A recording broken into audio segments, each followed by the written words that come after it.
Ya, selamat siang untuk Bapak dan Ibu dosen. Saya Stella Fetisha, NIM 1521702.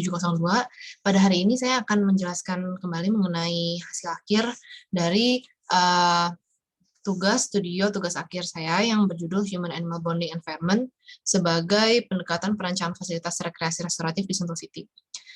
Konten hari ini akan terdiri dari pendahuluan, kajian dan analisis, pemrograman proyek, konsep dan strategi perancangan, dan juga gambar perancangan. Yang akan dititikberatkan pada hari ini yaitu konsep dan strategi rancangan serta gambar perancangan. Ini untuk latar belakangnya sedikit mereview, ini dikarenakan oleh meningkatnya tingkat stres di perkotaan dan juga semakin meningkatnya kebutuhan akan tempat rekreasi dan juga meningkatnya minat masyarakat terhadap hewan sehingga diciptakan tempat rekreasi restoratif dengan melibatkan human animal bonding. Kemudian ini untuk deskripsi umumnya, proyek ini terdiri dari sektor wisata yang terdiri dan juga sektor pemenuhan kebutuhan hewan. Sektor wisata ini terdiri dari dua tema, yaitu urban animals dan rural animals. Hewan yang urban itu yang biasa ditemukan di perkotaan dan rural itu hewan peternakan yang biasa ditemukan di pedesaan. Dan juga untuk sektor pemenuhan kebutuhan hewan ini terdiri dari klinik hewan dan juga toko kebutuhan hewan. Ini untuk kajian penggunanya ini terdiri dari pengunjung, pemilik pasien, komunitas pencinta hewan, tenaga medis, pengelola operasional, dan juga karyawan. Untuk inventarisasi tapaknya ini telah dilakukan. Ini dengan luas lahannya itu 16.000 meter persegi. Lalu mengapa di Sentul? Ini karena terletak di Jabodetabek, di mana terdapat banyak target pasarnya. Kemudian ini potensi di Sentul ini yang semakin meningkat semakin harinya karena pertumbuhan infrastruktur di Sentul ini semakin hari semakin pesat. Kemudian untuk kondisi alam yang sesuai dengan suasana yang ingin diciptakan. Kemudian untuk aksesibilitas ini mudah, apalagi dengan adanya LRT yang sedang dibangun pada saat ini. Kemudian untuk analisis tapak mikro yang sudah dijelaskan pada sidang-sidang sebelumnya. Ini untuk studi presiden yang telah dilakukan, yaitu di Kuntum Farmfield dan juga di Tonglor International Pet Hospital. Ini untuk studi presiden mengenai struktur bambu dengan Great Hall of Obi-nya yang dibuat oleh Pak Andri. Kemudian pemrograman proyeknya, ini visi proyeknya itu pertama untuk membangun objek wisata yang restoratif di tengah perkotaan dengan cara menciptakan ikatan antara manusia, hewan, dan juga alam sehingga pengunjung mendapatkan pengalaman dan suasana yang berbeda dari kehidupan sehari-hari. Tujuan perancangan ini yaitu pertama untuk menyediakan objek wisata yang restoratif dan menarik dengan menghadirkan human animal bonding, kemudian menciptakan ruang publik yang dapat menginisiasi interaksi antar pengunjung, dan yang ketiga yaitu untuk menyediakan fasilitas yang mendukung terjadinya human animal bonding yang sehat bagi orang yang memiliki peliharaan. Kemudian ini isu perancangan ini ada biofilik, kemudian interaksi, sustainable, keselamatan, dan juga integrasi bangunan. Ini untuk pemrograman ruang yang telah dilakukan. Kemudian untuk konsep dasarnya itu restorative recreation environment through human animal bonding. Yang pertama itu dengan menciptakan perasaan Bingwei bagi pengunjung, yaitu pertama menghadirkan alam dalam desain, dengan cara menghadirkan alam dalam desain, dan juga yang kedua itu menghadirkan hewan-hewan yang sulit ditemukan di perkotaan, seperti hewan-hewan peternakan. Jadi dengan adanya kedua hal tersebut, pengunjung yang datang itu seakan-akan menghampiri dunia yang berbeda dari yang sehari-hari mereka rasakan di perkotaan.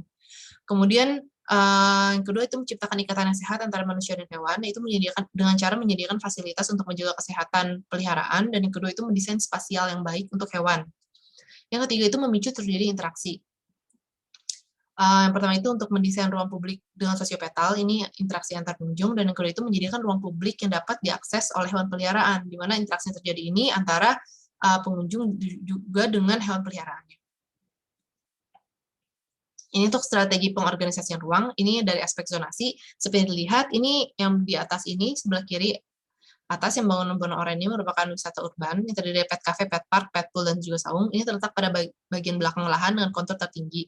Kontur di sekitar yang lebih rendah serta lingkungan sekitar yang masih merupakan FTH memberikan view yang bisa dinikmati dari kafe. Kemudian untuk yang berwarna biru ini merupakan pet care, yang terdiri dari klinik hewan dan juga pet shop. Terletak pada bagian depan lahan, hal ini dikarenakan beberapa kegiatan memiliki tingkat urgensi yang tinggi, sehingga masa bangunan harus mudah diakses. Kemudian untuk bangunan yang berwarna pink ini merupakan lobby. Ini terletak pada pusat dan berfungsi sebagai nodes penghubung antara masa-masa bangunan majemuk di sekitarnya yang memiliki fungsi berbeda-beda. Lalu bentuknya merupakan kurvilinear, ini merupakan respon terhadap masa-masa fungsional di sekelilingnya. Jadi seperti bangunan ini lebih fleksibel dan menerima bangunan-bangunan di sekitarnya. Kemudian yang berwarna kuning ini merupakan amphitheater, ini sebagai peralihan menuju wisata rural. Kemudian yang berwarna hijau ini merupakan wisata rural terdiri dari wisata hewan ternak dan juga fasilitas berkuda, terletak pada lahan dengan bagian kontur yang paling rendah, halnya dikarenakan suasana yang ingin diciptakan alami dan berbaur dengan sekitarnya. Untuk sirkulasi pejalan kaki ini yang berwarna pink ini, merah muda ini merupakan sirkulasi mewadahi kegiatan rekreasi pada tapak, dan ini merupakan sirkulasi utama. Sedangkan untuk berwarna oranye ini merupakan sirkulasi sekunder yang mewadahi sirkulasi menuju fasilitas pet care dan juga kantor pengelola. Untuk jalur yang berkanopi ini diwarnai ungu ini merupakan jalur pedestrian berkanopi sehingga pengunjung yang ingin datang dari luar tapak ini dapat memasuki tapak dengan lebih nyaman. Kemudian untuk yang berwarna oranye ini tadi merupakan lobby yang berfungsi sebagai notes pada tapak dan juga menjadi ruang penerimaan. Untuk sirkulasi kendaraan ini dapat dilihat pada bagian depan yang berwarna biru ini merupakan sirkulasi parkir pengunjung umum, yang berwarna pink ini merupakan parkir bus. Pada yang warna oranye dan kuning ini merupakan parkir khusus pemilik pasien dan tenaga medis, dan yang berwarna hijau ini merupakan parkir karyawan. Sedangkan untuk sirkulasinya sendiri, sirkulasi yang berwarna biru ini merupakan sirkulasi servis, sedangkan yang berwarna pink ini merupakan sirkulasi pengunjung. Untuk strategi komposisi bentuk 2 dan 3 dimensi, yang pertama itu merespon kontur. Jadi bagian depan lahan difungsikan sebagai lahan parkir karena memiliki tanah paling landai. Sedangkan bagian belakang ini yang berkontur paling tinggi difungsikan sebagai wisata urban karena membutuhkan akses visual yang paling tinggi, dan juga wisata rural ini diletakkan paling bawah agar yang dapat menyatu dengan lingkungan sekitarnya. Yang kedua yaitu curvilinear lobby. Ini bentuk curvilinear berbeda, jadi lobby ini bentuknya berbeda dengan masa-masa di sekelilingnya. Masa lobby ini terlihat lebih fluid daripada bangunan yang lainnya. Hal ini dikarenakan fungsi lobby yang berguna sebagai pemersatu masa bangunan majemuk, sehingga harus terlihat menjadi lebih fleksibel. Kemudian menyesuaikan aktivitas yang diwadahi. Jadi dapat dilihat ini di atas ini merupakan masa pet care dan masa office yang lebih masif karena membutuhkan tingkat privasi yang lebih tinggi. Sedangkan di bawah ini merupakan lobby dan saung yang memiliki desain lebih terbuka karena untuk menciptakan kesan yang lebih menginvite para pengunjungnya. Kemudian biomorphic tree branches merespon kondisi sekitar yang masih sangat alami dan hijau. Proyek dibuat menyerupai dahan dan daun pada pepohonan. Dengan begitu akan tercipta suasana yang lebih dinamis dan organik sehingga menyatu dengan alam sekitar. Jadi masa bangunan ini menganalogikan helaian-helaian daun-daun, sedangkan sirkulasinya ini merupakan analogi dari branches-nya ini sendiri, dari dahannya sendiri. Ini untuk strategi perubahan spasial, ini ada canopy pathway. Jadi ini jalur pedestrian menuju tapak ini semuanya berkanopi, sehingga pengunjung dapat bermobilisasi dengan baik. Kemudian ini ada sociopetal pet park, ini didesain agar memicu interaksi, jadi kursinya didesain melingkar seperti itu. Kemudian ada taman interaksi di tengah sirkulasi wisata rural. Taman ini merupakan taman yang dipakai di jam-jam tertentu. Ini merupakan penjawaban dari spatial human animal bonding, di mana disediakan fasilitas agar pengunjung dapat berinteraksi dengan hewan yang ada di lokasi ini. Kemudian water cascade, ini pada wisata rural, permainan lanskap menjadi salah satu hal yang ditonjolkan. Lanskap yang baik membuat suasana yang berbeda dari kehidupan perkotaan. Dan penghadiran air menjadi water cascade ini juga menciptakan suasana yang sejuk. Kemudian untuk lobby. Masa lobby ini berbentuk curvilinear dan mengalir mengikuti bentuk masa di sekitarnya. Lalu juga ada penghadiran elemen air pada lobby ini agar menjadi lebih asri dan juga membuat kondisi menjadi lebih alami. Pet cafe. Ini pet cafe yang menyediakan area bermain dengan area anjing yang disediakan dari restoran. Pet cafe terdiri dari 2 lantai dan memiliki masa bangunan yang indah, terutama dengan struktur bambunya yang diekspos. Untuk kandang kelinci ini juga merupakan penjawaban dari spatial human animal bonding, di mana ketinggian tanahnya itu diturunkan. Hal tersebut dilakukan agar kelinci ini tidak mudah kabur dan begitu. Kemudian memaksimalkan penggunaan ruang dengan cara kandang kelinci dibuat di bawah lantai seperti ini kandang kelincinya. Untuk kandang kudanya ini juga didesain secara menarik sehingga kandang kuda ini tidak hanya berperan sebagai kandang kuda, namun juga memiliki nilai estetikanya sendiri. Seperti itu. Kemudian untuk strategi selubung bangunan, ini rata-rata masa bangunan menghadap ke arah ini bukan timur, maksudnya ke utara.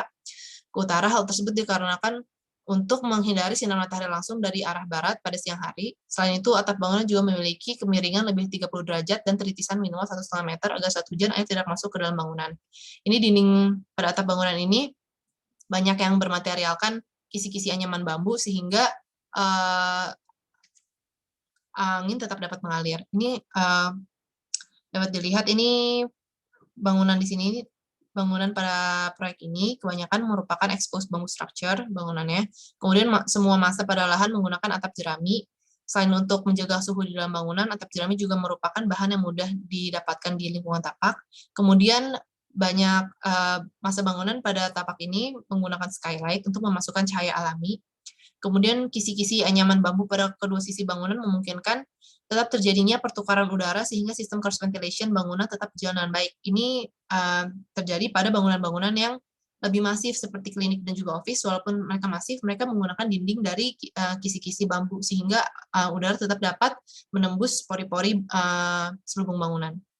Kemudian kanopi pada jalur pedestrian menuju lobi. Kemudian ini penutup skylight terbuat dari polikarbonat sehingga dapat melindungi bangunan dari sinar UV. Kemudian ini untuk water features juga ditemukan pada tapak. Ini aliran air pada lanskap menciptakan suasana menjadi lebih alami dan sejuk. Kemudian bambu sebagai material utama pada bangunan-bangunan di tapak. Ini dikarenakan bambu merupakan materi yang mudah didapatkan, murah, dan juga tahan gempa. Selain itu, bambu juga merupakan material yang memiliki kekuatan tinggi. Kemudian untuk strategi integrasi sistem utilitas, ini untuk air bersihnya, air bersih berasal dari pump, kemudian ditampung pada groundwater tank, kemudian akan dialirkan ke masa-masa bangunan dengan pompa hidrofor. Untuk air kotor, air dialirkan menuju ruang IPAL yang terletak pada bangunan utilitas, lalu diproses kembali, dan air akan dipakai kembali sebagai air flush pada water closet. Lalu untuk sampah, ini terdapat 2 TPS, dan diangkutnya melalui sirkulasi servis. Kemudian ini untuk elektrikal ini listrik berasal dari PLN dan sebagian berasal dari pengolahan kotoran hewan ternak dengan menggunakan biogas dan generator. Apabila terjadi teknis dari PLN dan cadangan listrik dari proses biogas habis, listrik dapat diperoleh dari genset. Ini yang di atas ini merupakan pengolahan kotoran ternak menjadi energi listrik. Jadi kotoran ternaknya itu nanti diolah menjadi biogas, lalu dari biogas itu diolah lagi oleh mesin generator pada bangunan utilitas ini menjadi listrik. Untuk sistem proteksi kebakaran dalam rancangannya ini sirkulasi mobil pemadam kebakarannya juga sama dengan sirkulasi servis. Kemudian ini merupakan letak-letak hidran yang memiliki jangkauan 30 meter. Kemudian untuk apabila terjadi kebakaran, proteksi kebakaran aktif dilakukan dengan memadamkan menggunakan APAR pada masing-masing bangunan. Oleh karena bangunan merupakan bangunan skala kecil dan memiliki bukaan langsung terhadap ruang luar, evakuasi tercapai dilakukan dengan bergegas keluar dari bangunan dan berkumpul di ruang terbuka menuju jalanan. Ini untuk strategi integrasi struktur bangunannya, ini rata-rata semua bangunan pada proyek menggunakan struktur bambu secara keseluruhan.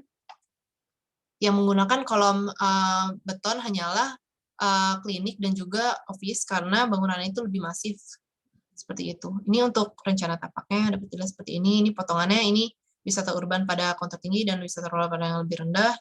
Kemudian ini terdapat skylight.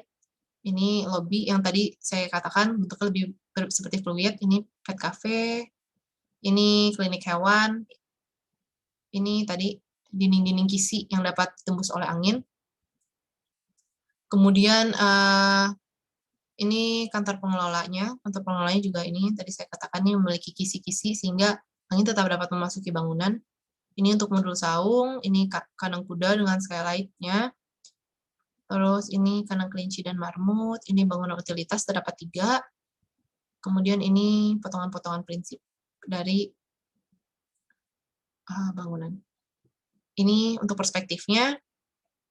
Dapat dilihat ini ada klinik hewan bagian kiri, ini lobby, ini pet park dari mata burung, ini pet cafe, ini saung, ini lounge bagi kantor pengelola, lalu ini lobby, ini amphitheater, farm animals dan ruang interaksi yang tadi saya katakan, ini kandang kelinci, ini landscape di area farm animals, ini kandang kuda dan juga ini aerial view. Sekian penjelasan dari saya mengenai hasil akhir, tugas akhir. Eee, Mohon maaf apabila ada kekurangan dan salah kata. Terima kasih atas perhatiannya Bapak dan Ibu dosen. Terima kasih.